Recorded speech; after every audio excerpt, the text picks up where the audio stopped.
Ça peut être stressant de se présenter devant un juge. C'est la raison pour laquelle il y a des animaux d'assistance qui sont permis, mais à de très, très rares occasions.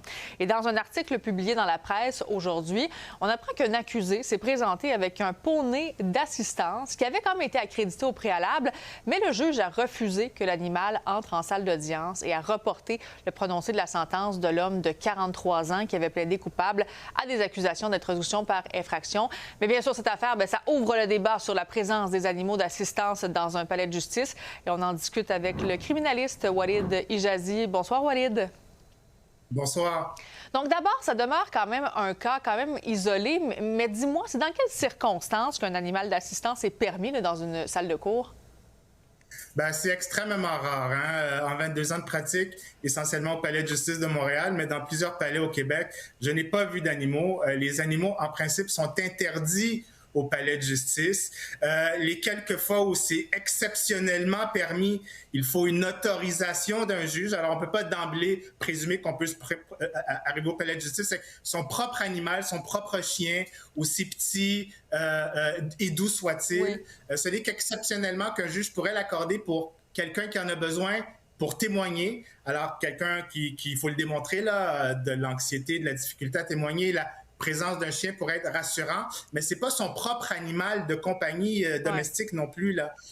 C'est pas à faire dans tous les palais de justice, mais il serait possible d'avoir un chien de soutien, mais à faire un accompagnement par le système. Mais je me répète, ça doit être autorisé par un juge au départ. Ouais. Et là, tu parlais notamment d'un chien, mais est-ce qu'il y a d'autres sortes d'animaux qui pourraient être admis, par exemple, dans une salle de cour?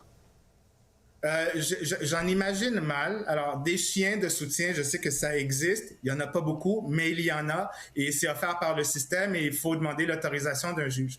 Le cas d'aujourd'hui, ou le cas médiatisé d'un poney est quand même très exceptionnel, pour ne pas dire inusité. Je comprends que monsieur, dans sa vie à lui, ce poney lui est très utile, mais pour des raisons de sécurité et de décorum, évidemment, le juge allait refuser qu'il puisse entrer dans la salle de cour avec son animal, avec son poney, raison pour laquelle il a dû quitter le palais de justice et son audience a été reportée. Je me répète, c'est quand même assez exceptionnel. J'ai pas entendu une histoire pareille ici ou ailleurs où on essaie de rentrer avec son propre poney quand même. Oui, c'est quand même assez audacieux, mais j'imagine aussi que c'est pour éviter les dérapages, là, que les animaux ne sont pas acceptés là, comme ça pour aller en salle de cour, là.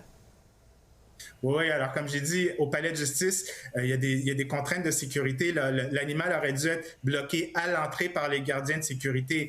Mais au palais de justice, c'est un endroit extrêmement sérieux où il y a des enjeux de sécurité très importants et un décorum aussi. Il faut respecter le décorum, respecter les autres, respecter le sérieux, la sérénité de l'enceinte d'un tribunal. Alors, c'est pas pour faire gros, mais c'est des règles de pratique de base et ça veut dire, règle générale, il n'y a pas d'animaux au palais de justice. Tout à fait. Donc, ça aurait été une histoire anecdotique, celle du poney Maître Hijazi. Oui. Merci beaucoup d'avoir été avec nous ce soir.